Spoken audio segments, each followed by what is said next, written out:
Hey guys, Morel McCurry here with Cameron Leatherwood today as well.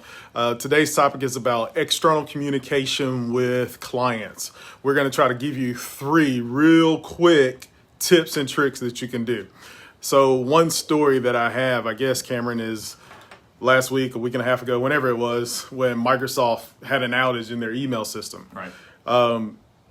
We had customers calling us left and right. Like, we were being inundated with calls to the point where we couldn't communicate out because we were getting so much feed in. So what we changed in our process was we created a text group and we put all the business owners' cell phone numbers in there so we could just text the business owners and let them know when there's a massive outage like that.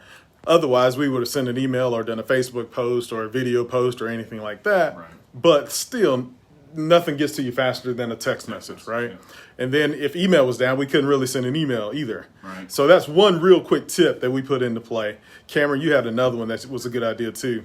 Calling them, let them know that's the only way. Immediately let them know outside of texting.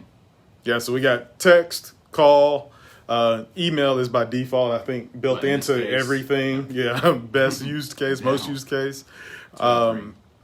So yeah, I mean, usually 3 strike it, call, text, email, see if you can get it. We have a saying here in the office, did you CTE that client? Did you call, text, or email that client? That way you can kind of stay in front of them.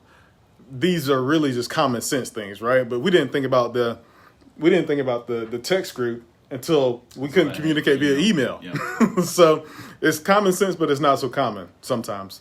Other things, ways you can communicate with your customers. Use video. Jump on, do a quick video that says, hey, look, there's an outage with Microsoft and XYZ is down. That's a good way to publish that information too. Right. So 3 quick tips on how to communicate externally with customers. That topic came from Andre Lozovic. Hope you guys got something from that today. You might be doing it now. Just switch your use case up so it works better, and always stay in front of the customer. Take care. Talk to you tomorrow.